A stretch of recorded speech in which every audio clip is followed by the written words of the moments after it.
while you and me repeat. This bittersweet heat is suffocating. I'm waiting and always hesitating. Kryptonite desires set my heart afire. Heart on fire. Set my heart afire.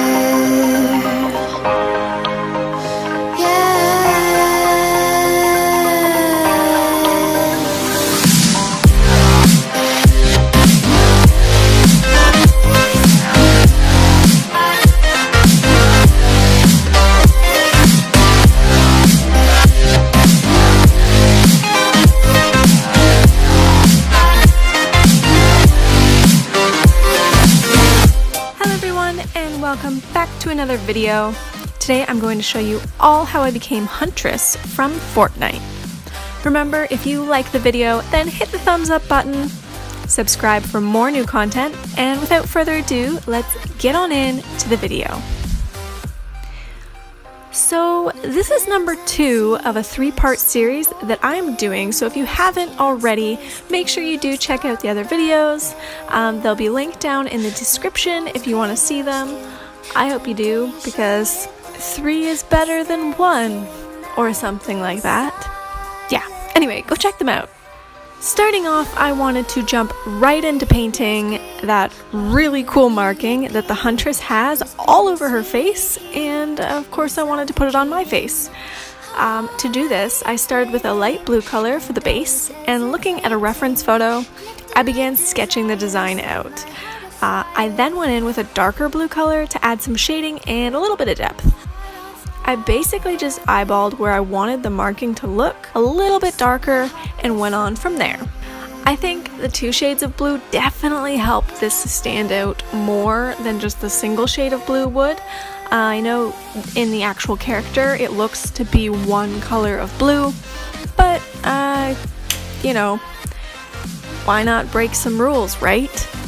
So I went for 2. I think it turned out really awesome this way, and I'm super happy with it. I think it looks pretty badass. Now for this look, I decided I wanted to reuse an old wig I had from Halloween years ago for the Huntress's hair, since I'm not blonde and I definitely did not want to shave my hair just for this look. I mean, I'm all for committing to a character, but I think you can forgive me for using a wig instead this time. If not, please let me know in the comments below. I am very sorry, but yeah, we're gonna not go to the extreme today. So I wanted to reuse an old wig for this look for 2 main reasons. The first, I wanted to show people that this look could be done fairly inexpensively. And for the second reason, it's mostly because, well, I was too cheap to buy another one. There, I said it. The real reason behind it all. However, I do think that this decision made for a more informative video that I think many people can benefit from. So yeah, we're gonna go with that. We're gonna say that this was a strategic plan, that it's not because I'm cheap. So the wig I already had was about 6 years old, and it was originally bought from Walmart during the Halloween season, so it's definitely safe to say that this quality is not that great. Looking closer, you can see that the hair was attached in strips onto a mesh net. Since we're going for a mohawk sort of style, I decided to trim away any of the lower strips. We didn't really need it anyway, so might as well just get it out of the way right off the bat. Once I had just the center bit remaining, I sectioned off a small bit in the front that would be the braid later on.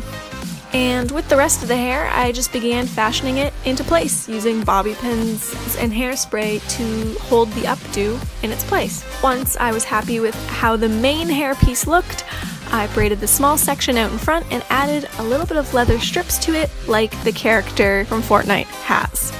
Now, since we're going for a shaved sides kind of look, I decided to go in with paper towel and latex to create a bald looking head. Basically, we're just paper macheing the sides so that the mesh pieces are all covered up, so that when I put the hairpiece onto my head, it covers all of my original hair, etc., etc. Basically, we're faking a bald cap here. This definitely gave the hairpiece more structure, so it would be easier to work with later on. Now, since we want this look to kind of look like actual skin, I needed to make the latex look a little more smooth than it already did. So to do this, I took some latex and poured a thin layer onto a non-stick surface and let it dry. Once it was fully dry, I was able to peel it off and shape it onto my wig, making sure to stick it down using more liquid latex. Eventually, this was the result. As you can see, it's much smoother now, and it's more skin-like in texture, which is perfect because that's exactly what we wanted. So yeah, I was quite pleased with how this turned out. Basically, the hairpiece is now done. Next step is putting it onto my head and adhering it with a little bit more liquid latex. Now, of course, you could use spirit gum or Pros-Aid to stick the edges down, whatever method you feel more comfortable using. Now that my hair is looking fabulous, I wanted to quickly add the red tattoos that the Huntress is sporting on her neck and upper arm. These markings make her look even more badass than she already did, so I was super excited to add these babies to the look. They're super simple, so I just looked at a reference photo and sketched them out. Very simple design, so it was very easy to follow. I just used a red body paint for these, and that was pretty much it. I think they look really cool. I think they make me look really cool, or at least I feel really cool wearing them. But yeah, you can let me know in the comments below if I look even more cool with these awesome markings that the Huntress has. Now that the tattoos were done, I'm able to move on to the final step of this look, which is the outfit. I made most of the outfit out of cardboard and cotton batting, and this is how it turned out. I'm not going to go into depth on how I made it because I'm sure there is a better reference on the internet for you to follow. I basically just whipped it together. I wanted the main look to focus on the hair and makeup of this look as opposed to the actual costume. So yeah, I'm not going to get into depth on that, but this is how it turned out. I really hope you enjoyed the video. I hope maybe this inspired some of you to get creative with things you may already have and try and think of a way to reuse old costumes. Again, thank you so much for watching, and as always, I will see you later.